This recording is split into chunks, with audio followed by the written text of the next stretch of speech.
thank you everyone again for joining us with the Consumer Research Lab and Kite Consulting for Melbourne. So Consumer Research Lab is at Curtin University in Perth, and Kite Consulting is one of the top marketing automation consulting company in Melbourne. Today we're joined by Peter, and we will be going through an introduction to enterprise marketing automation. And we're very lucky to have Peter because he has a wealth of experience in implementing marketing automation solutions and programmatic advertising solution in the marketing space. Now, before we begin, I just want to quickly do a quick acknowledgement of country. So I'd like to begin by acknowledging that I'm hosting this webinar from the lands of the Whadjuk Noongar people. I also acknowledge the traditional custodian of the various land on which you all work today and pay our respects to elders past, present, and emerging.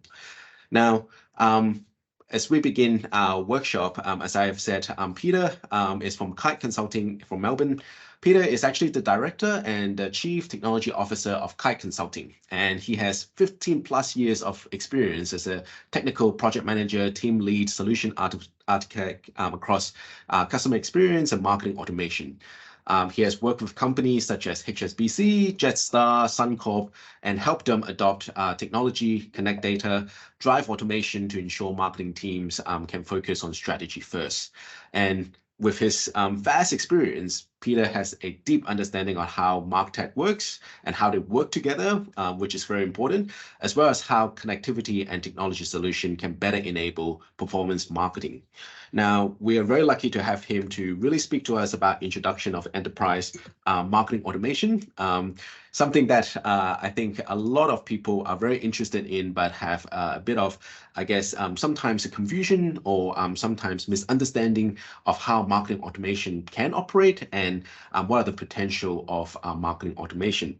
So what I have done with Peter is kind of like a formal, well, not a formal, informal kind of conversation around introduction of marketing automation.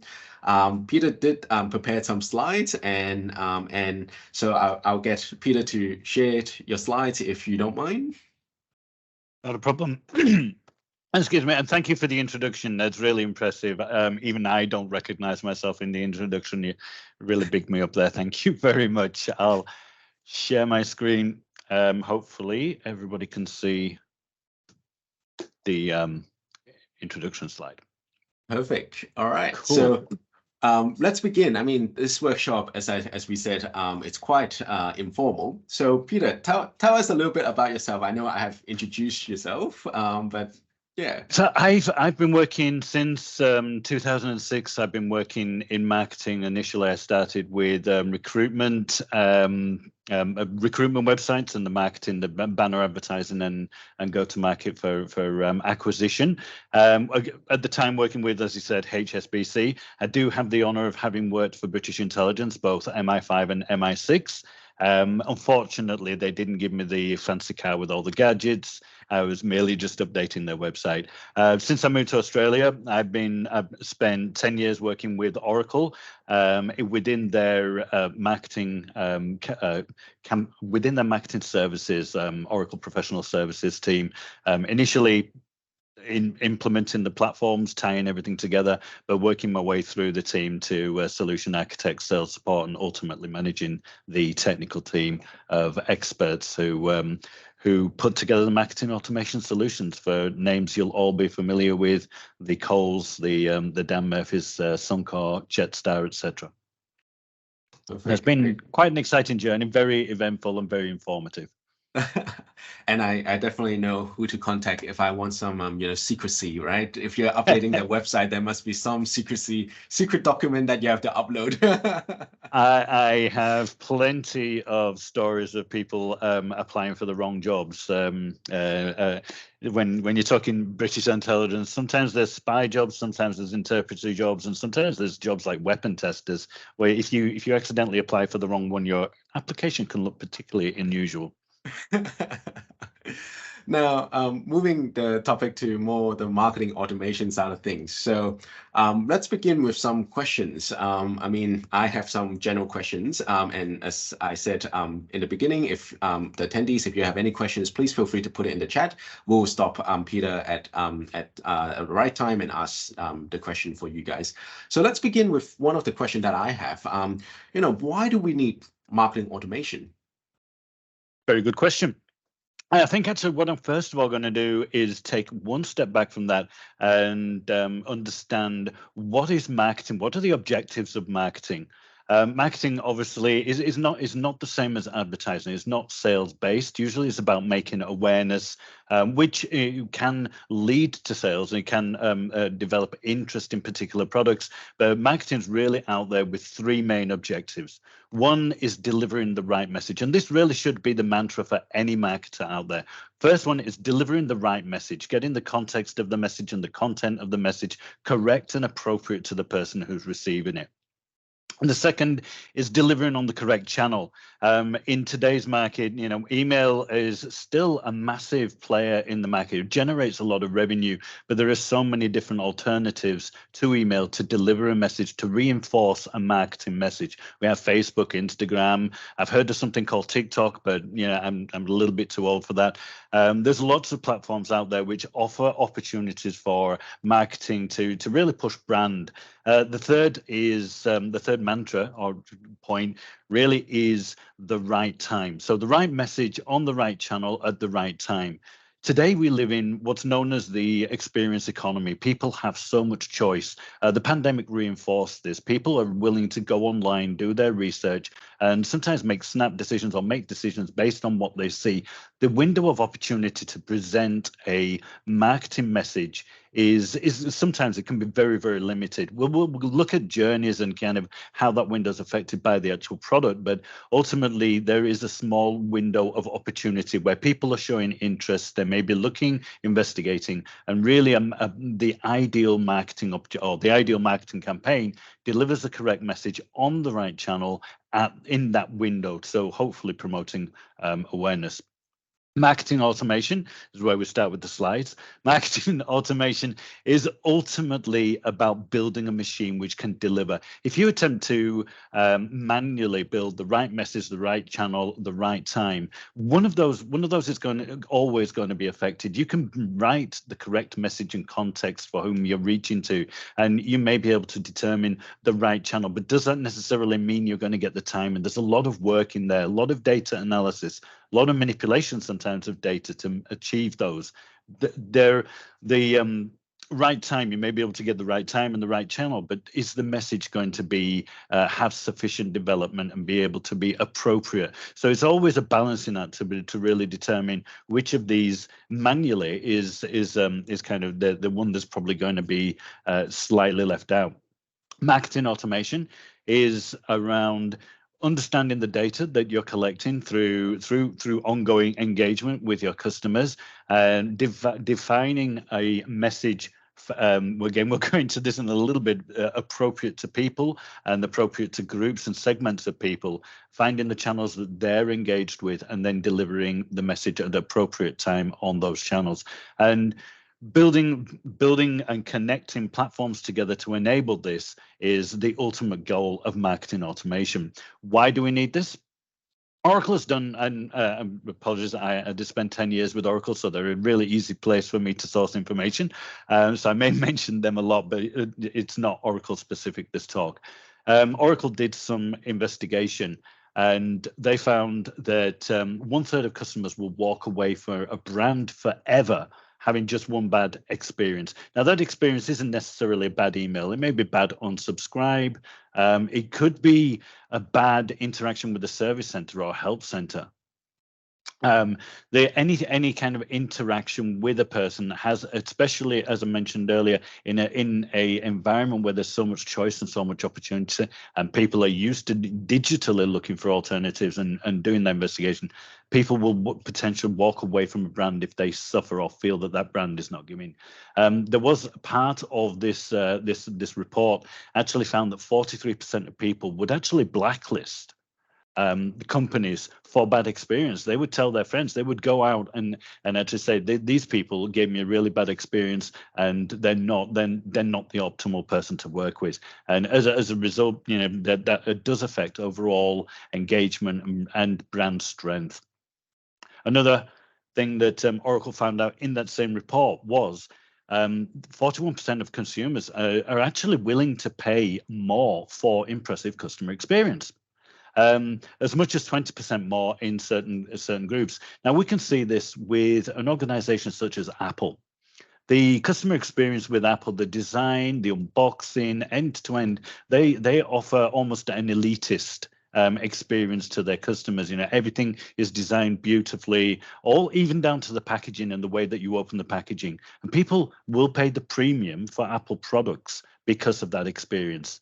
And how many organizations or how many businesses could you actually say that if we invest in this particular area, I can guarantee that we can have a 20% increase on revenue year on year?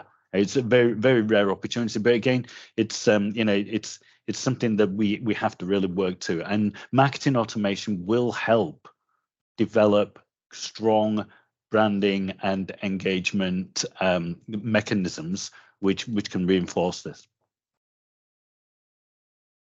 Next question.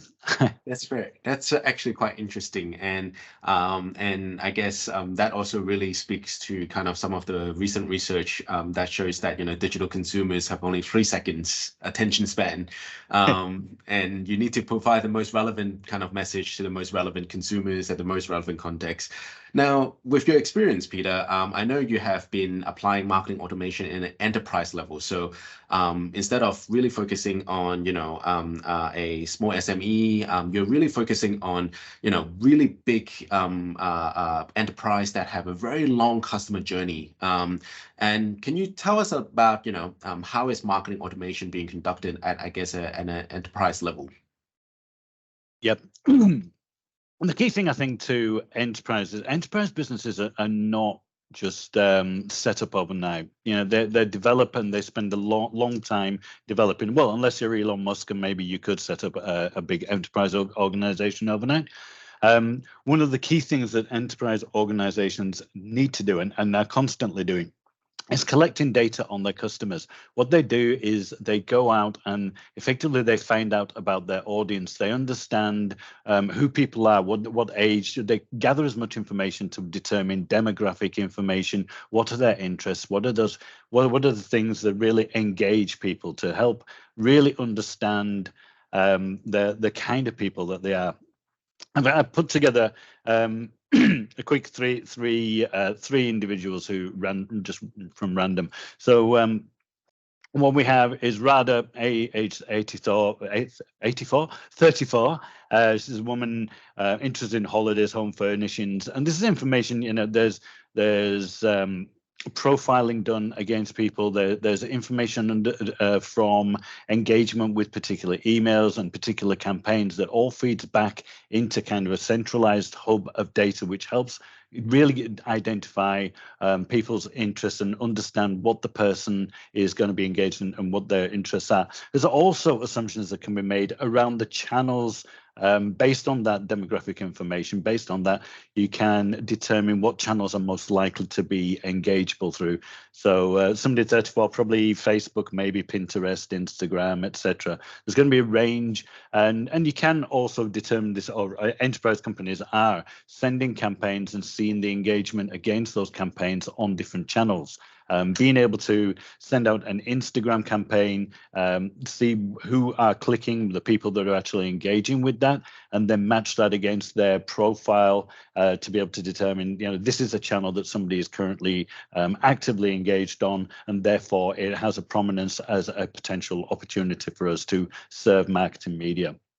Again, we have Ken, older guy, using LinkedIn, Facebook, and perhaps not so much Pinterest and the stuff. Obviously likes Collingwood, likes do-it-yourself, barbecues, superheroes, motor racing. I have no idea who this guy could possibly be based on.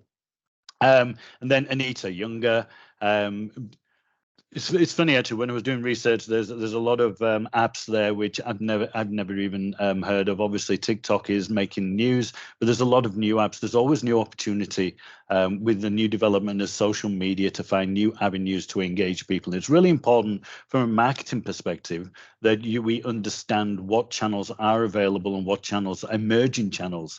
It's only a couple of years ago I was at a symposium, and the speaker at the time asked how many people were investing in advertising in TikTok. I think 2 people out of a room about 200 or 300 put their hand up, and it is really that we can see now TikTok's on the verge of being banned. It's the proliferation of TikTok users throughout the Western world is grown exponentially over the last few years, and a lot of organizations have missed the opportunity, especially with the ban coming into place, missed the opportunity to actually engage people through an emergent channel. It's really important, particularly with that demographic, to stay ahead, or at least stay on top of what are the emerging social media channels which are out there. And enterprise organizations are constantly gathering as much data as they can. They'll send out questionnaires. Like I say, they'll take feedback from existing campaigns which are out there to determine who a person is, what are they interested in, and what channels are they utilizing. One thing I noticed about Anita is that there is no email channel there. Very, very little email, very little engagement, because predominantly she is focused on social media apps on her phone.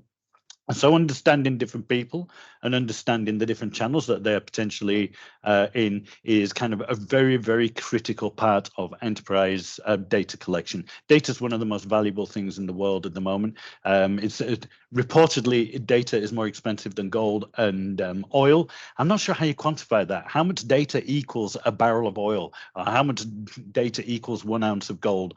Is it petabyte, terabyte? I don't know. But this is the thing. Data's running the world at the moment, and data is absolutely critical. And enterprise companies are taking every opportunity to collect as much data on their customers as possible. The second thing that enterprise organizations also do is spend, and in order, I mean, remember, they have a lot more resources than small, medium business. They spend a lot of time understanding purchaser's journey. Just jump on. I recently bought a kettle for my kitchen. I had, it took me about an hour. I had 2 criteria: does it boil water, and does it match with the rest of the things in my kitchen? That was it. That was a very spontaneous purchase, and anybody who was marketing or anybody who was watching me would have realized from my online activity that they had a minute window to actually get a message to try and persuade me to buy their particular brand of kettle. Very spontaneous. The very spontaneous purchases like that have reduced windows of engagement. A couple of years ago, I also bought a car, and unfortunately not an Audi, but it was a new car, so very happy. It takes months. It's a very considered journey purchasing a new vehicle.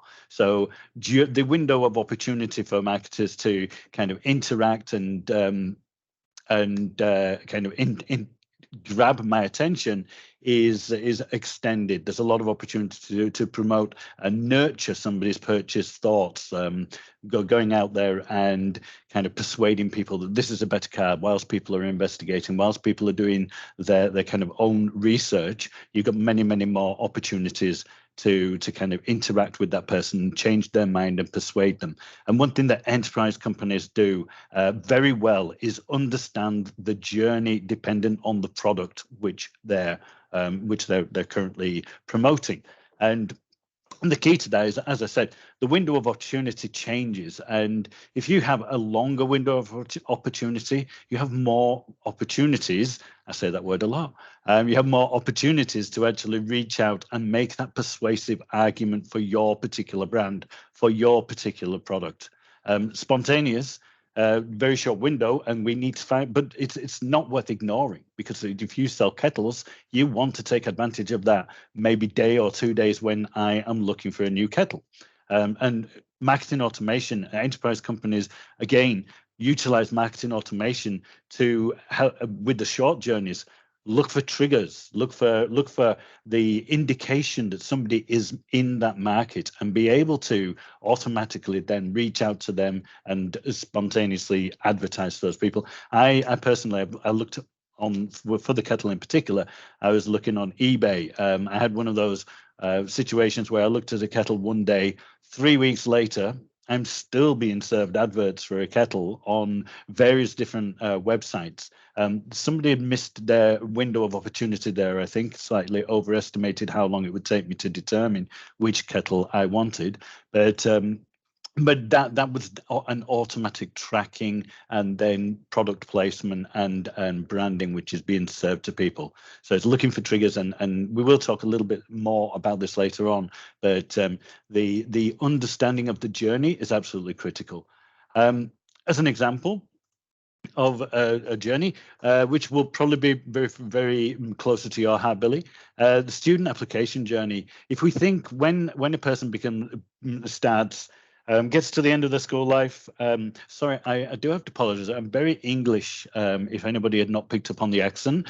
So I could say a year 11 student or a year 12 student. I have no idea what I'm talking about. I could be talking about 8-year-olds as far as I know.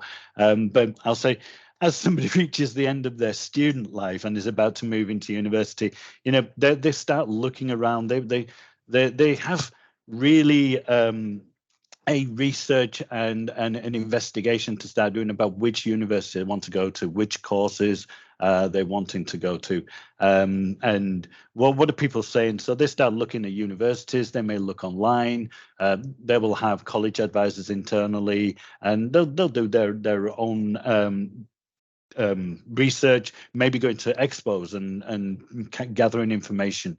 All this point is where they start making the signals and the signs out to the universities that they are interested in looking somewhere. And as such, that begins the point of touch points, where as they work their way through that research, you're given opportunity to serve them adverts and serve them marketing campaigns to really persuade them. Again, very, very similar to the car. This is a longer extracted journey which they will be going down, and there are multiple touch points to persuade people to start the application. Even during the application, some people may start multiple applications. There's very much a requirement or a need to nurture those people to keep the application going until they get to the end, they're shortlisted, given, offered a place, etc., and then ultimately move on to start at university. But the overall journey provides us with plenty of time and plenty of touch points, understanding the interests and the person, the student, understands much information about the student, whether it's an international student or a local student. They really can help modify what is the message and how you actually nurture those people. So finding as much data about them is essential, and then nurturing them through the whole process. Now, once an enterprise company understands a person, excuse me, I'm just gonna, I talk so much, I just go dry. If by the end, it may be difficult. We may have to put subtitles up at the end of the talk just so that people can hear what I'm actually saying. Once we understand who the people are and we know enough about our audience and we understand the journey that they are on, then one thing that many enterprise companies do, or organizations, and we've seen this very successfully, is develop personas. And persona is essentially a segment, a sub. It's grouping together of people within their overall audience to effectively group them into like-minded individuals who may have similar interests and similar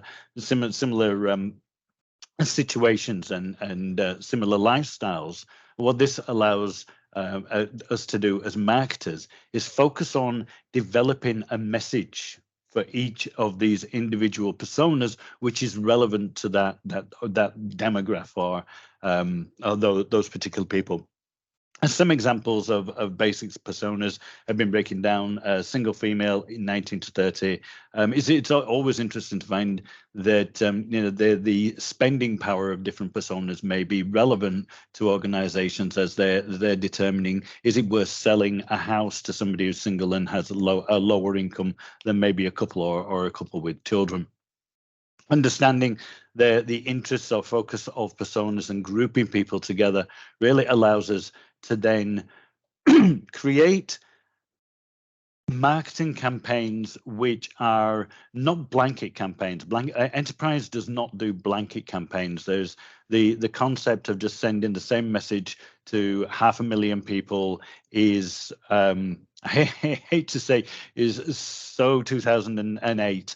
It really, a lot of organizations used to think that let's send 3 million people exactly the same email campaign, and that will earn X amount of dollars. 3 million people equals X amount of dollars, and they do that repeatedly, day after day. They'd send the same people the message, just a flat. Everybody would receive exactly the same message, and the messaging would be just blanket bombed, and people get turned off. People switch away from brands if the message isn't relevant to them. People will move away and stop opening those emails, which then reduces, the potential for revenue to be generated. By the utilization of campaign personas, we're ultimately looking at being able to include or exclude people based on that persona as to whether we really feel we should actually advertise to those people. What it also allows us to do is personalize and amend the message that is within a campaign so it is relevant to a persona. You wouldn't send an elderly couple and the same kind of messaging as you would a 19-year-old single female. If you do, then one of those demographics is just not going to understand or appreciate the message. Again, we'll probably go a little bit further into this later on. Yes. We have a question that cool. is very on this particular issue that you're talking about. Matthew was asking, are you seeing? And sorry to put you on the spot, but since you have a lot of you have probably seen a lot of these personas, are you seeing any trends with the Gen Alpha segment? With the Gen Alpha, I think what they're meaning is the younger cohort. Insofar as the messaging and the channels are changing very much, it's a lot more. It's a lot more transient on and shifting on the actual channels that are being focused on. From a persona concept, each individual organization will develop their personas against their own individual products. So it's not necessarily this age group is always going to be a particular persona. We'll actually speak to this in a couple of slides, but the determining factor for which group a person falls into within the persona is sometimes really dependent on the organization who's actually developing the personas. Trends wise, with I guess the younger end of the market is really around the shifting of channels. Again, I mentioned earlier on when I had the 3 personas that I'd kind of invented, email was a lot less relevant. Email is used. Email makes the world go around, but to the younger, I'm going to sound like a really old man when I say this, and okay, I spiked my hair up to look younger, but it's disappearing anyway. But the younger generation have a lot more propensity to change their social engagement model. There's people like me who've been on Facebook for what feels like 5,000 years. Every day we'll check Facebook. We'll go on to the same old traditional. This is where all my social media comes from, or Instagram. The younger generation, TikTok is a good example, but you can see and just back to the point, the emergent applications and the emergent media, there's a lot more transition between those. It's very difficult to kind of pin people down to say these are the channels which this particular age group are going to be marketable through, because there is that shift. Interesting. We do have 2 other questions, but I think you would actually answer those as we go along. Later so on. That's cool. I'll pose it to you when we're in those sections. Yeah. So I guess the final thing I just want to have a quick word on with enterprise organizations is once you have your journey understood, you understand the people, you've developed them into personas. The next thing really that enterprise companies are doing particularly well is hyper-personalization. And this is granular to the point that so in some respects, no two people or very few people will receive exactly the same email. Now, we have this quite a lot already with websites. If you visit, I don't know, a news website, chances are the content of that news website will be curated to your interests. They will have seen which stories you've clicked on, recorded that information, and served stories which you're most likely to actually click on. Similarly with hyper-personalization in emails, you can get really granular, especially with some of the functionality in the platforms today. MailChimp, Emarsys, responses from Oracle, Sales Cloud from Salesforce, all have the ability to really manipulate the content within emails based on data-driven emails. And this personalization can get very granular. For example, Kohl's, they launch emails. What they actually are able to do, and they again, going back to that resource, they do a lot of data processing in the back end, and they're able to generate emails for individuals which are based on what you've already purchased in store, which information they collect through their Flybuys card and their connecting of that with your purchase, but also then regionally what is actually available local to you. They don't want to serve you a offer of I'll just look down here, a bread roti, if that is not going to be on sale in your local supermarket. That will frustrate you. It's bad marketing. So they're able to actually tailor the content specific to what you've done and the activity that they've seen you undertake, and then really drive. When you receive an email from them, I've just realized there's lots of Continental Cup of Soup and Weight Watchers meals. This is obviously it's my email. It's it could have been worse. I think the tempura crackles is probably the worst item on there. It could have been a lot worse, I think. But they're able to really render emails which are specific to individuals, which is that feeling of personalization.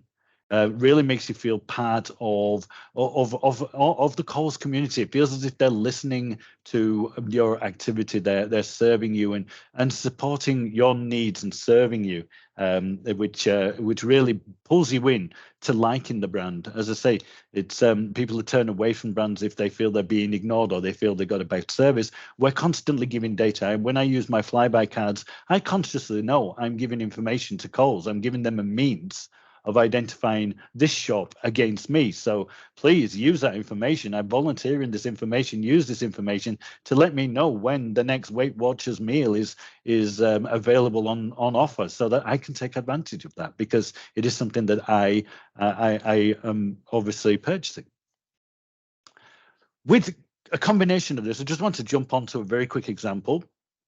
A certain airline who will go unmentioned and not giving anything away by the colouring, did just prior to COVID, actually went through a performance marketing where they looked at the personas and the people who were traveling, and decided what they were going to do was match the personas with hyper personalization to sell ancillary products. Now, anybody who knows anything about the cheaper airlines or the budget airlines, many of them don't make that much money flying airplanes. Flying airplanes is very expensive.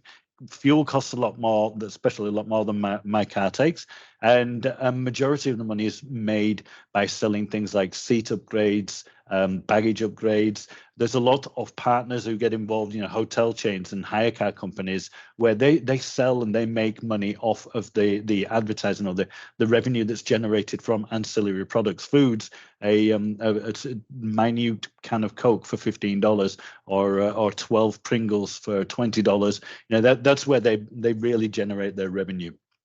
Now, they ran through a process of identifying different types of travelers, from business travelers, families, even trying to essentially determine the reason for travel. So exotic locations were obviously vacations versus city stays, and the different types of travelers. They eventually came out with, I believe it was about 5 different personas, from a businessman, family, single traveler, backpackers, etc. And they then utilize that information and based on the type of traveler, they then served what the relevant, based on previous data captured from customers, the relevant information, the relevant ancillary products. So if you were determined to be a businessman, they may sell you extra legroom, maybe a meal. What they're not going to try and sell you is a hotel necessarily, or a car, or tickets to Dreamworld. They determine which are the ancillary products which actually work and which show that particular persona will be interested in. Yeah, they were addressing things like people didn't feel valued, customer journeys were fragmented. They actually looked at bringing in not just email campaigns, but utilizing web optimization software to take those personas and actually deliver the same ancillary products when people visited the website. So they were reinforcing the message that had been determined, and this hyper personalization was across web and email.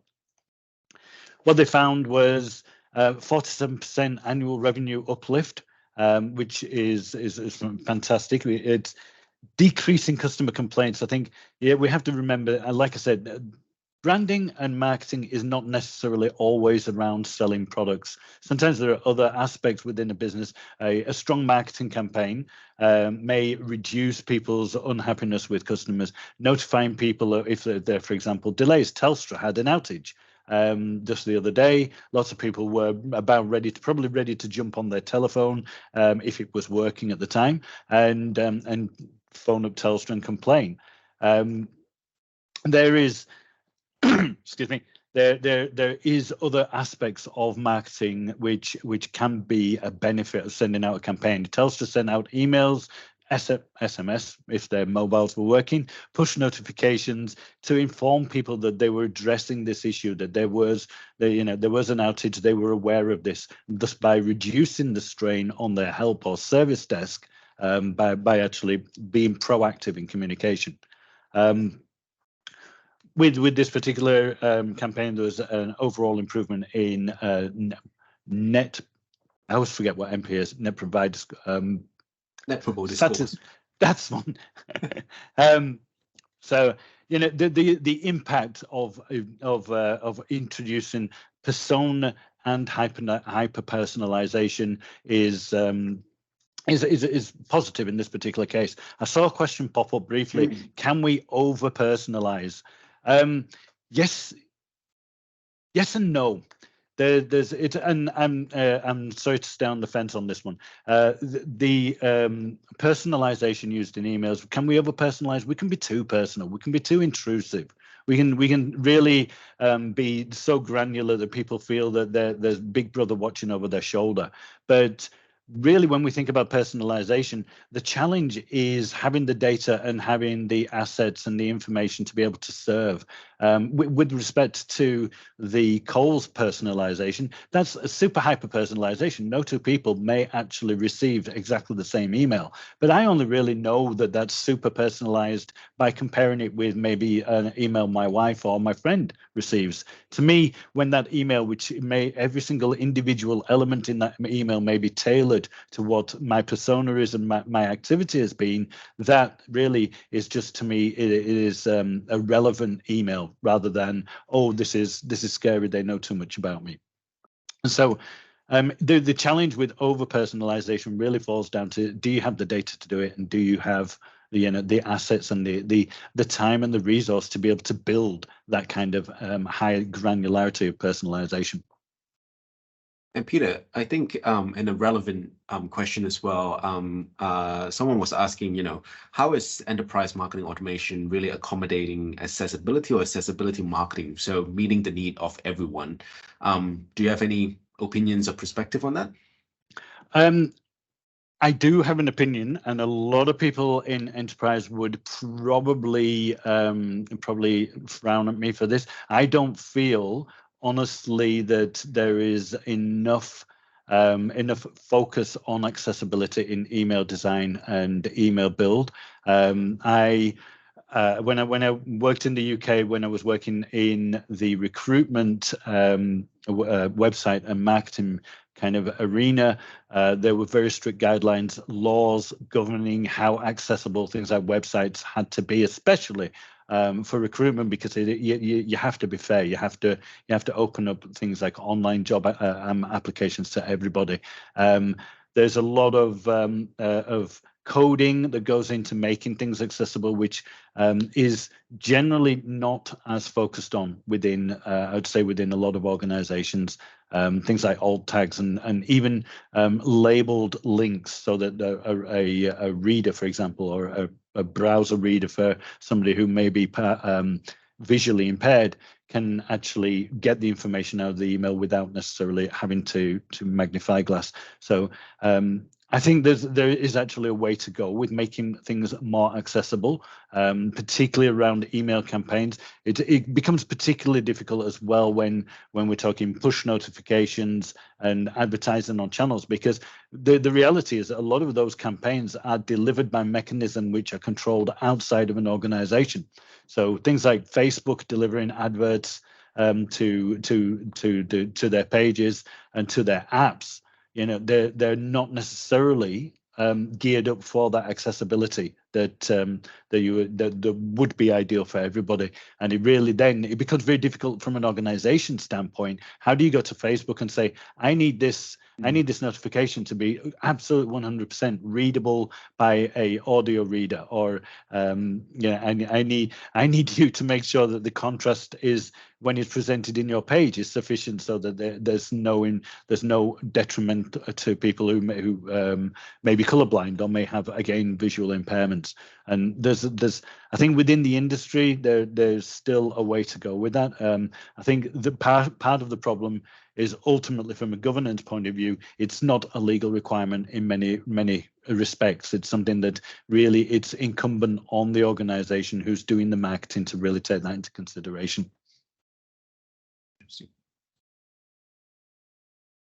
Oh.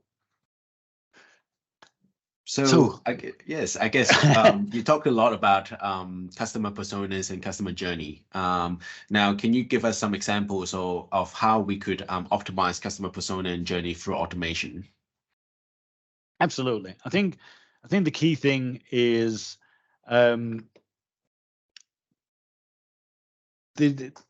the key thing is data. All these campaigns, all this information is data driven. Automation is data driven, and one of the first key things is finding more out about your customers.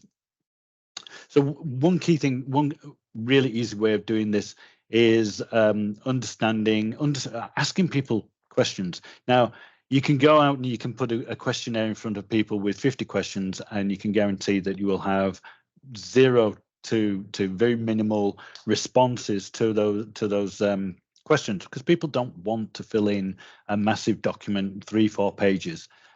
Simply asking 1 or 2 questions, name and email address may be the first starting point to get people to subscribe to a newsletter, so that they become a contact that you can market to, and then over time gradually asking additional questions. The one really useful thing that particularly that enterprise companies have up their sleeve with this are loyalty programs, where they can reward people for providing data to an organization. They can ask questions, earn 100 points by simply completing this quick questionnaire, and the questions are based on what information we already know about you and what information do we want to know about you. So if we've already collected name and email address, maybe we'll ask for the company name, company title, or a phone number, or your address or where you live.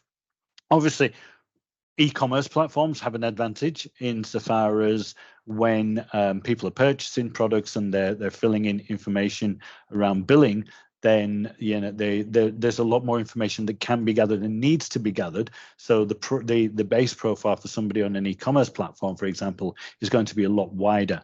But even still, you wouldn't ask If somebody's purchasing a kettle, keep going back to kettle. If somebody's purchasing a kettle, then you're not going to ask how many children they have. That has no effect on the actual the purchase itself. You keep the questions very, very focused on what's required for purchase. But once they purchase the kettle, then start profiling them, start asking. And I said one thing that enterprise organizations are doing is they're doing this. They're sending out questionnaires, they're collecting information, any data source that they can feed back and identify with an individual contact. They're pulling in and they're reinforcing, augmenting that core profile with as much data as possible. And progressive profiling over time is a way to build on that data platform. And ultimately, as you kind of profile and you engage, you'll be able to draw information or even push them into a purchase situation, which gives you an opportunity to really expand on the data that you understand about people. Next thing, I think, as well as profiling, is understanding when is the ideal time to reach out to people. And for this, with marketing automation, we're really talking about triggers. What are the triggers that are online? And the situations where people put themselves in, which effectively say to you as a brand or a company, this person is showing interest in a product. This person is effectively in market. There are two general main types of triggers. The first would be an event trigger. Now, for this, it's essentially something happens online, which is a fixed and known event. We understand somebody fills in a form, for example, online. They fill in the form, they submit the form, the information is collected, it's saved. That is an event. It's maybe a query about a service or a product, but that is a defined event online. Engaging with commercial aspects, adding items to cart. Again, it's a defined, we understand the intent. And that's the critical thing. We really understand the intent behind this actual event. Even installing an application on a mobile device, installing something, these are fixed events which we can take advantage of. Somebody adds to a cart, they don't purchase, we can follow up with a series of communications, reminding them that they have something in their cart, reminding them that they can return back to that cart and complete their purchase. And maybe even if there's no immediate response, and I do this all the time actually, some organizations will actually offer a discount. If you keep an item in your cart for a couple of days, they may say, hey, come on, complete your purchase. Here's 5% off. And it's surprising how many organizations do that. You can save money. That's just a completely offside tip for anybody out there. And similarly, with when some people submit a form, we know there's information gathered in the form about their profile, but more importantly, about the product or what they're actually interested in. So we can really focus the message, get the right message. The fact that they filled in the form gives you the window of opportunity. And depending where they fill the form in, the form could be on mobile device, form could be on a web page. You're also giving guidance on what channel is best to approach them there. And it's kind of these events, because they're known, provide an immense amount of information to a marketer to be able to right message, right time, right channel. The next kind of event is more of a conditional. And this is, I've seen these quizzes, they're clickbait on Facebook in particular. 2 bananas, 1 cat and a monkey equals 30 points. And then the final row is, and off the top of my head, I've actually completely forgotten what that value is. But conditional triggers. If somebody visits a web page or a specific area of your website 3 times in a row and then runs a search for a particular product, that may be one of the products within that website, you can make an assumption or an implied guess that this person is showing interest in a specific product or service. And depending on how many times people run website visits versus searches, etc., you can actually build a model up of how interested people actually are at looking for products. Again, I have forgotten the respond. If anybody has just worked it out and is really good at maths and really quick, please drop in the comments what you think the actual answer to the question mark is. There is a real answer. But what effectively what we're doing here is looking at engagement activity, maybe how many times people have opened emails, how recently people have opened emails, how many times have people clicked on links in emails or clicked on links in emails and then run searches. Combination of event engagement data can help you effectively score people to determine just how interested they are in a particular product. If somebody's searching iPods, no, old technology, somebody's searching iPads or iPhones on them, see, my age is really showing through. It's really, really horrendous. And they're looking for iPhones, say iPhone 15. They're doing tons of searches on the mobile device. They're visiting pages. You can determine this person. The more times that they repeat that advice, if you send an advert, maybe pre-orders for iPhone 15s, the more information that you gather that shows that somebody's interested in a particular product, the higher the probability is. If you give them the right offer, they will purchase from you.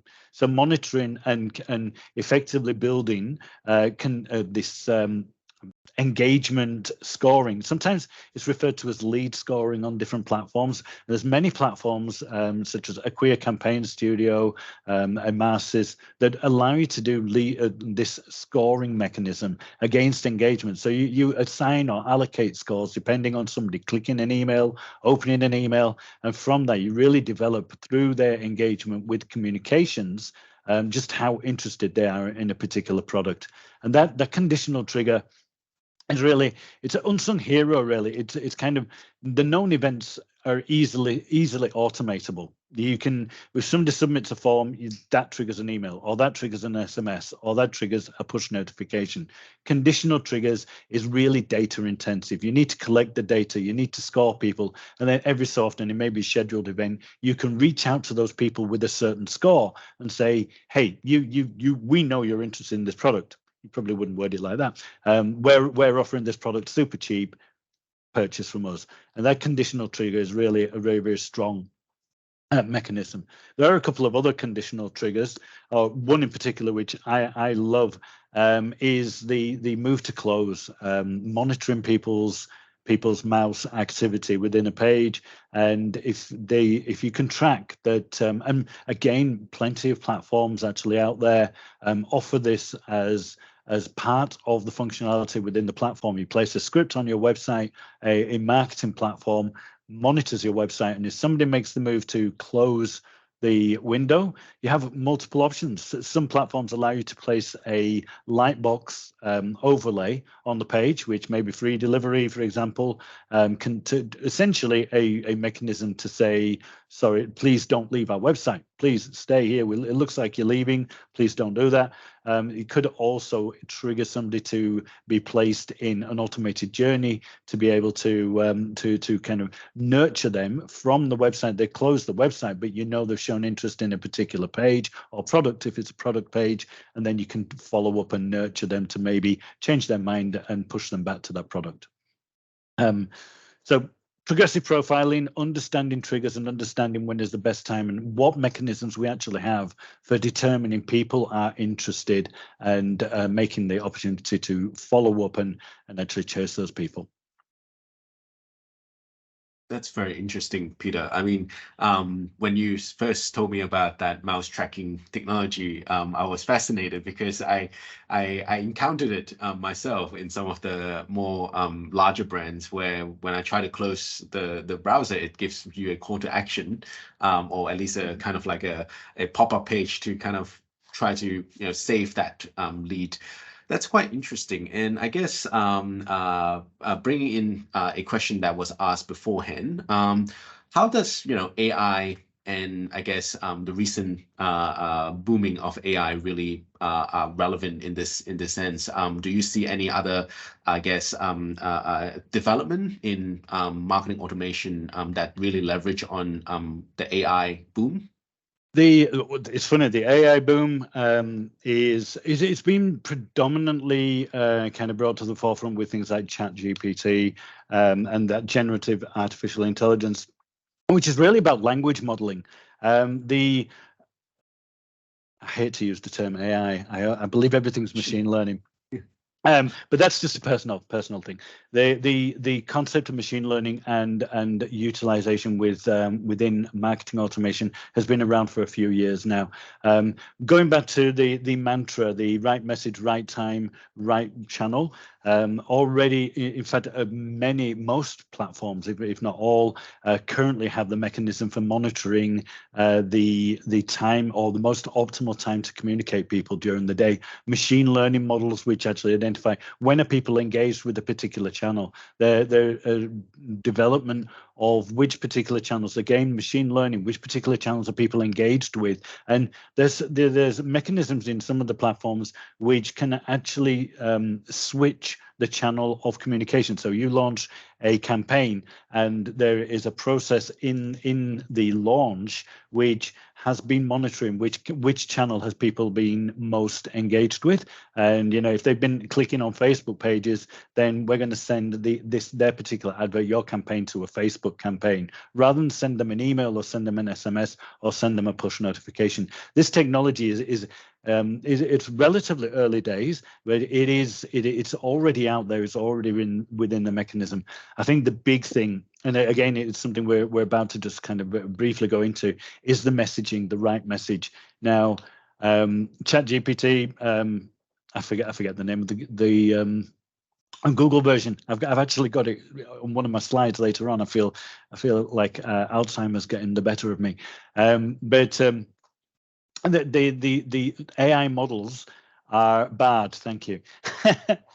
The AI models are predominantly going to be focused on getting the right message, and as they develop and they're able to talk to individuals and personas, particularly understanding personas, then the messaging of emails will become automated.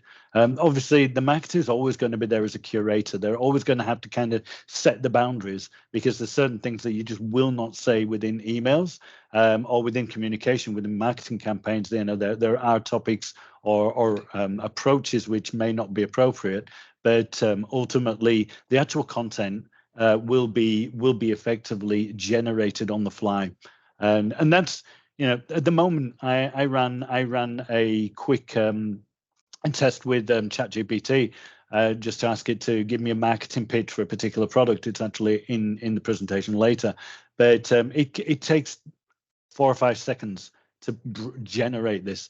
If we were to send an email to 3 million people and expect AI to actually individually write them, then it probably takes several days for that campaign to actually be launched, which is impractical. At the moment, it's early days. It will help curate, it will help write and generate the content. But again, going back to personas, we keep the content focused on smaller groups, and ChatGPT and the like, the AI models, BARD, will really be able to help kind of facilitate easy writing. And actually, I mean, I always consider myself a fairly good writer and copywriter to an extent, but the generative AI just blow most people out of the water. They're really good at generating appropriate and well-written messages. And on that issue as well, Luke just asks, it seems evident that right message is the most important. Do you have an opinion on whether the right channel is more important than the right time, or vice versa?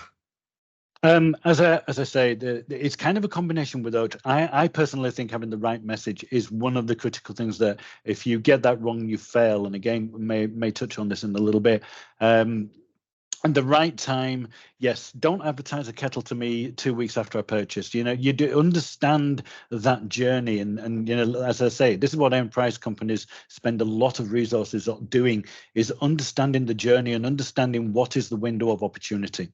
And getting that window right, it doesn't have to be the split second that I log on or search Google for a kettle, but within 24 hours, that you're within the window. And it is important, because once I purchase my kettle, I'm not going to buy another one. Well, not unless I get another flat, or the kettle blows up the first time I plug it in. And then 2 weeks later, yeah, probably a bad idea. But I do say getting the right message is probably one of the most important things given today's experience economy. If you receive an email that, if I'm relatively young compared to old people, I know there's a lot of people on this call are thinking he's very old. I don't know why you're saying that. But if I started receiving campaigns around funeral homes or retirement homes, the message is incorrect for me. It's targeted at the wrong person. It's targeted, and that is the kind of thing where if I get the wrong message from any organization, I'm going to be immediately switching them down. So the message is absolutely critical. Timing and channel increase the chance that somebody will actually read that message. They're very, very important. Don't get me wrong. But if you get the timing right and the channel right, and you send out the wrong message, wasted all the time of the work that you've done on getting the channel and timing. Definitely. And I guess moving on to, some of our question, and related to one of the questions that was asked by the attendees early on, what are some examples where you applied automation in marketing communications? So some examples? Oh, yes, that's right. Wow. The obvious marketing automation, I mean, triggers is a good thing. Event triggers, somebody fills in the form, send a notification to them. Cart abandonment is one of those really, really big kind of, I guess, set and forget kind of campaigns. You build it, every time somebody leaves something in the cart, they're reminded, they generate revenue. Some of the things like interest in particular product. So had to say define definite examples without giving away the companies I'm working with. But if somebody's going through, for example, an application for a credit card, they may start that application. Marketing automation allows a nurturing kind of event. So one event has triggered a process which is going to be followed through. Marketing automation helps to fulfill the sale. If with a credit card, if we consider that the funnel, the submission of an application is the end of the funnel, what we want to do is persuade people to make the next step, persuade them to fill in the next section of the form, persuade them they may need to supply I hate to say this, may need to supply their passport and driver's license so that can be leaked in 3 years.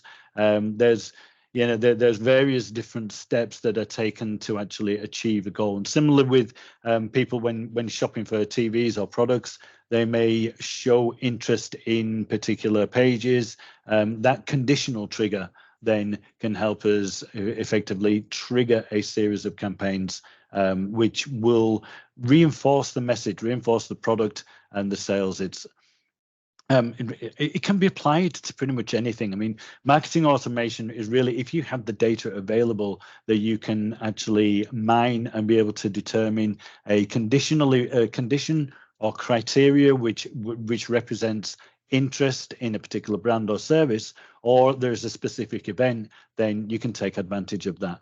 I think we could go on for hours and hours just talking about all the different events and different ways that we have of monitoring people. The first time that somebody downloads an app and opens an app, there's information that can be gleaned from that, and that could be something where you persuade people to utilize the app to its best. What you can do, particularly with push notifications and when people are engaged with an app, is you can actually persuade people to look at specific areas. Hey, we're going to teach you about how to use our app more efficiently. Look at the search function. Search for something you'd like to buy. You're gathering that information because they're using your app. That immediately feeds into, we can nurture this person. They've already demonstrated their first product that they want to buy through our app. So let's chase them. Let's reinforce that message and follow through with that process. Interesting. All right. I think let's move on. And I think we have about another 10, 15 minutes. Peter, I think just like our conversation, we always go over time. So if you move on to the next part of your presentation, I think you are going to share a bit about some of the touch points and about omnichannels. Yeah, I'm going to very quickly run through how can we use what tools do we have at our disposal? One of the first tools really is ultimately journey orchestration, being able to, and again, pretty much every platform, every marketing platform out there, from Braze, Emarsys, MailChimp, etc., have a mechanism for putting people into a journey which is preordained, which is effectively devised by a marketing team to serve constant and repeated communication reminders, to take advantage of the channels available to that platform to be able to communicate, not necessarily email, but through SMS, through push. Many of the platforms that are out there can link direct in with Instagram, Weibo, WhatsApp. Those social apps, the integrations are available and can be taken advantage of. And by monitoring by monitoring the engagement, we can make decisions on, again, which channels to send to, how long to wait between communications, and actually put somebody in the beginning of a journey and follow them through with a journey. Sending one email because somebody shows a little bit of interest in a product, yes, it has a bit of an impact. Send 5 emails spread apart, which generally nurture somebody. Bearing in mind, this probably wouldn't work with the kettle because you have a very limited window of opportunity, but opening up and kind of focusing on multiple touch points throughout their journey is more effective, and it's much better if you can reinforce. I would say a message when you're trying to say to it, and I said kettle way more times today than this. My side business is selling kettles. It will be advertised at the end. But the ideal is to try and iterate a message at least 3 times with people. Now, your first time might be, we have this product. Your second time might be, we are cheaper than other people. Third time might be an offer. But reinforcing the fact that you have a product that they have already shown online interest in is absolutely essential. And journey orchestration allows us to do this. Another thing, personalization. Data merges. We have lots of data in platforms. Again, every single platform allows tokenism, or the ability to merge data into emails, which allows you to first name, allows you to put information pertinent to an individual. One of the things, I was looking through my inbox, and out of the 10 or 12 emails that I highlighted, the one that caught my attention was RSEV, because the subject line starts with my name. That draws my attention. It's familiar. It's a word that immediately gets my attention. Very, very useful tool. And within the email itself, personalization again makes it feel as if the company is actually listening to my data, collecting my data, but then actually using that and knows who I am. I'm no longer a number or an anonymous person. They actually recognize me, and that makes me feel part of the company. Absolute epic fail is, of course, is if you see the token in the campaign. I've received emails where, dear first name, or dear salutation. I say, no, this is a fail. I actually, a couple of months ago, received an email which started dear first name. The message subject line was dear first name. They sent an apology which said, Peter, we made a mistake. We sent you an email. I opened the email, dear first name. We had an issue. So failed, absolutely. And I have plenty of stories around that. The third tool that we have in our arsenal is dynamic content. Dynamic content, and again, most platforms offer you the ability to do this, allows you to change the content areas of an email. And we can focus, just referencing the 3 people that I had earlier on. In this particular example, what I've done is highlighted 2 areas of dynamic content: the header image, hero image, and the actual block of text, which is the body content. For RADA, we have stylish, blocking out the evening glare, lots of colors and styles, etc. And the image is very, very pretty looking rooms with the curtains in them. And to send this to Ken, Ken's DIY, we know from his persona that he's more focused on watching sports and doing it himself. So we present him with a more appropriate hero image. We present different dynamic content. We present a different body, which is much more focused on what his persona's interests are around, watching the game, etc. Finally, for our Anita, again, we're looking at more stylish, more useful looking kind of bedrooms with a more modern imagery, and blackout curtains allow you to immerse yourself in virtual world or sleep till 2 p.m. I'm being a little critical of teenagers there, but available in black. But the message and the combination, these dynamic areas allow us, again, personalization, but persona-based personalization, which swapping out that content of emails. Again, people not necessarily receiving the same information every single time. I'm going to rush. Yep. Oh, sorry. Just stepping in here. I mean, we will talk a little bit about how to start small for more sort of small size company. But there's one question that I think is quite relevant here. You talked a lot about marketing automation, and it's very much to B2C. Are there any B2B marketing automation platform for mid-tier company? Do you have any recommendation? Oh, the solutions. A lot of organizations. I was talking about lead nurturing earlier on, which is traditionally a B2B concept of understanding your business partners and customers and how engaged they are and scoring against them. A lot of companies such as Acquia and Campaign Studio, I think Emarsys to a certain extent, and Braze, they focus on incorporating both the B2C side and the B2B, kind of bringing them together, allowing you to score and communicate with business as well as consumers. So they're kind of trying to cross the boundary. And I think organizations such as Oracle, for example, have Responses, which is their B2C platform. And they have Eloqua. Eloqua is a very, very, very, very strong B2B platform. The fundamentals and the build behind them are slightly different, but ultimately they do a very similar thing. They send communications cross-channel. The thing with most of the platforms is the key differentiator, I think, with a lot of B2B and B2C is integration with the CRM. And a majority of platforms, again, like I said, those mid-tier platforms, I call them mid-tier. I see something like the Oracle or the Salesforce as being, and Gartner sees this all the time. They're constantly in the top right-hand corner. They're the real enterprise products. The Braze, even MailChimp. Surprisingly, MailChimp has gone from being almost a hobbyist kind of fail-safe that we just send mail merges through to really being a very competitive player in that mid-market. So MailChimp, Braze, Acquia's Campaign Studio, Emarsys, those platforms they're playing in that mid area, and they're really, like I say, they're trying to bring the two together. They're blurring the lines. There are fewer and fewer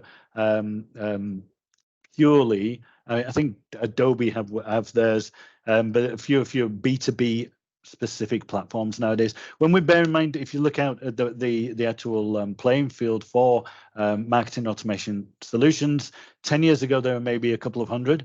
I think recently there's tens of thousands of these platforms.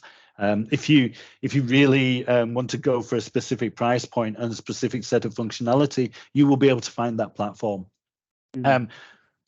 Like I say, if you've got the money, Eloqua is probably one of the best B2B platforms out there. But the Braze, the Acquias, the Emarsys and MailChimps of the world, they're straddling the gap, and they're allowing that scoring. They all have very strong CRM integrations, something that's really become prominent, and kind of the competitive edge with those kind of mid-market is what they can actually connect to. They're all connecting to Spotify. They're all connecting to PayPal. They're all connecting to the CRMs, to HubSpots and various different CRMs to be able to kind of integrate with as many things as possible. So it becomes fuzzy. It's very difficult to take one in particular and say, I'm going to champion this particular one. But the lines between B2C and B2B are very, very much blurring. Very interesting. And given the time, do you mind if we skip a few slides ahead and actually talk a little bit about, how marketing automation can generate revenue with minimal expenses? It's quite interesting. That kind of topic really resonate with some of our attendees as well. revenue with minimal expense boils down to really the core of marketing automation is identify the triggers which are effectively represent the windows of opportunity for an organization. Develop the journey, understand the various different personas which you may be communicating with, or any needs that you have to actually change the message, configure that, and then set and forget is the word. I used cart abandonment earlier on as an example. Cart abandonment, once it's there, anybody who leaves something in the cart is going to get communication to remind them that they've left something there. It may not be the big dollar ticket, high revenue campaigns, and the set and forget, they're not necessarily going to generate massive amounts. You're not going to send 3 million emails and get $200,000 back in one day. What they are is they're ongoing, they're generating, and they're ticking over, generating a revenue or return on that initial setup. And over time, obviously, they pay for their initial setup, and the only thing that's needed once we've actually done that initial kind of development of the actual campaign is tweaks to improve and make more efficient the actual campaign itself. So every platform will have the ability to A/B test, send out 2 different versions of a message, be able to compare them, or 3 or 4 different versions of messages on whichever channel, multivariate testing, and in order to understand which messages actually gain the best engagement and ultimately generate the best revenue. And that can be either the message or even the timing of the message based on the trigger. And personalization is key. Get the personalization, because personalization means that people receive something which is geared towards them as an individual, but is based on data. So you only need to set up personalization once, and that reinforces the message and reinforces really the feeling of being part or being understood and appreciated by an organization. And really, the minimal expense, once the initial configuration is done, is really that cycle of reviewing, slight improvements, doing the comparison, doing the testing, A/B testing, and it sounds like it's ongoing expense, but it's certainly a lot less than building a campaign every single day, building a new campaign, launching that, and hoping that that's going to be effective. These conditional triggers. And remember, there's always 2 sides to every business. There is the automated side, and then there is the manual side. The manual side will generally generate more money, because those are going to be targeted. They're going to be sales or newsletters, and they're going to be promotions, ad hoc. They're out there to sell that's very, very specific purpose.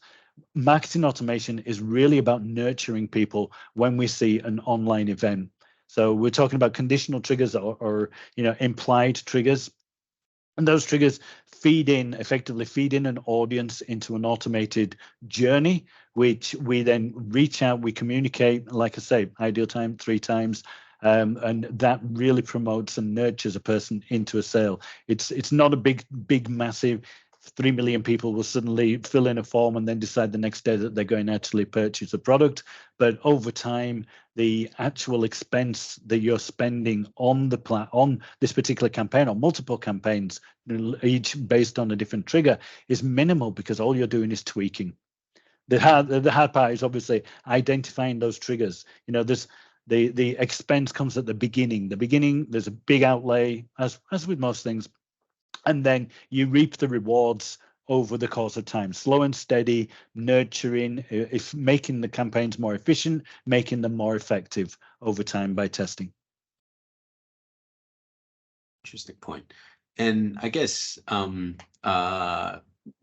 it's interesting to kind of see all these marketing automation, but one of the I guess question that a lot of people at the back of their head might be thinking, so what are some of the ethical and moral consideration around this technology and around this area? This is absolutely a fantastic subject to bring up at this point. There's 2 sides, and marketers are always going to be stuck in the middle. There are the corporate side who say there is money to be made from data. We spend so much money collecting data. It's actually, I think it's just slightly off screen. Echo and I can't remember the dot. Mechanisms for capturing data across the board, from email visits. Now, your phone's listening to you, your personal assistant in your home is listening to you. Organizations are collecting data every possibility, opportunity they can. Is that, and from a corporate view, the minute you activate your device, the minute that you visit a website and agree to the cookies, you are agreeing for that data to be used. And as far as they're concerned, as far as corporations are concerned, and one side of the argument is you volunteered this data. We therefore can monetize it. So in order for us to make the best return on investment and actually collect more data, we want to see every single piece of data that we collect be utilized and make money. And that's one argument. Then there is the kind of moral stance, which is, is this data being collected surreptitiously? When people sign up for a Alexa device, do they realize that Alexa's listening to everything that they say in the house? Everything that they do is then being provided. So there is a decision. At what point do we, and going back to a question asked earlier on about over-personalization, at what point do we actually push it too far and take a subject or an element of data that's been collected, maybe not obviously, and advertise to somebody or market to somebody using that data and make them feel uncomfortable? There's lots of people talking about having conversations in the kitchen around maybe a new mortgage or something which they think is a private conversation, and then they go online and all of a sudden they're being sent display adverts and emails around a new mortgage. All of a sudden, every mortgage provider in the world suddenly wants them to be their best friend, and it's a very murky, and it's a balancing act. Now I'm going to give you an example, and this is just an example that I experienced a while ago. A pharmacy company in China purchased a data management platform so that they could collect information. They had patient information around people's illnesses and state of health. They wanted to use that to target to individuals and send marketing communications to those individuals based on their illness. The provider of the software said, no, that's illegal. We will not support that. That's a fair point, right? That's the kind of information which you don't want marketers reaching out to people and kind of hitting you with marketing that's based on what you personally provide as or you think is personal information. And I'm sure everybody agree that that's a no-no. It's not something we should do. But this is where I twist things horribly. The use case that they actually wanted to implement at the time was based on people with Alzheimer's and dementia. And what they were going to do was take prescription timing. So somebody had been prescribed 2 months worth of tablets. Take that person, people who've been prescribed 2 months worth of tablets 2 months ago or 1 month and 15 days ago, and start sending them messages through social media to remind them that their medication was running low, to remind them that they needed to go to the pharmacist or they needed to go to the doctor to get their prescription renewed. Potentially it's saving lives, potentially making sure that the people kept on medicine. And when you twist it, the organization said you cannot use medical information to target people, which is a fair point. But when you see the conditions of the actual campaign that they wanted to run, I'm sure you'll agree that's a really worthwhile cause, and ethically or morally, I'd be very much in favor of that. And that's the tightrope. There's always going to be people who want to utilize every aspect of data. And monetize that, and we've collected this, we know this about this person, why can't we use this? And to a certain extent, moving forward, certainly the more data we collect, the marketing organization or the marketing department is actually being called upon to really be an arbiter or a gatekeeper and make moral decisions and question. At the end of the day, many marketing departments will be overridden. There's finance, there's a lot of stakeholders in every organization who will say, no, we'll do this way. But I feel that marketers being on the front edge, being on the actual battlefront, if you will, of communicating with people, it's their responsibility to actually stand up and say, I think this is wrong, or I think and this is right, and contribute as ethics go. It's a marketer's responsibility to really be moralistic around the data that they're using in the communications, and whether or not it is appropriate, and whether or not it really, and question. Ultimately, turn around and question. Just being silent and just sending a campaign and targeting an audience is being complicit. And I really feel that, because of the strength of data collection, people wanting to monetize that, and everybody wants to monetize their data and take advantage of it, especially with things like third-party cookies disappearing. The data that you hold as a first party on your customers is the most valuable thing in the world, but is it right to use everything? And we can see the Dot and the Alexa collecting information that may be ambiguous in its collection, insofar as it's you can guarantee that legally they're allowed to use that, because legally they will have had an army of 200 lawyers checking that the terms and conditions make sure that anything those devices here can actually be captured, recorded, saved, and then utilized and monetized. But ethically, is it the right thing to do? And just with the whole pharmacy and that medical example, it's not as clear cut. It's not as black or white. It is such a kind of gray area that as marketers are working through and developing campaigns and developing strategies in particular, that's going to the moralistic and the ethical use of data is going to become one of the critical things, which it's really, I would expect marketers to actually have the passion and the strength and the strength of character to be able to actually question whether or not data should be used for a particular campaign. Interesting. And I think moving forward, transparency and consent is definitely very important in marketing automation or marketing in general in our era. I want to because we only have actually 30 seconds left, but hopefully the attendees can stay on just for a few more minutes. I think if we move on to the last question that I really have, what are the requirement and investment in starting marketing automation? How do we start small in some sense? And in some sense, how do we reach out to you and reach out to your capabilities? This is the key in it. It's interesting you say capabilities. The key to marketing automation is having the right people. And a lot of people will say you need an expensive platform or you need a cheap platform, and you pick the platform that's within your price range and you can afford. Platforms are subjectively quite irrelevant. A majority of the platforms have very similar functionality. There are exemplary players out there, the Salesforce, the Oracle people who invest and really are looking at the enterprise kind of arrangement. But if you want to start small, then focus on the people that you need in your Avengers team. This actually, if anybody watches this on video, you'll see that the first and last slides are slightly linked. I just love dropping Easter eggs. I can't help it. So the kind of people you need, we haven't touched on CDP, but basically data warehouse or CDP are key data manipulation platforms. They help you generate that golden view of your customer, which allows you to determine best time, best channel, and help define their persona.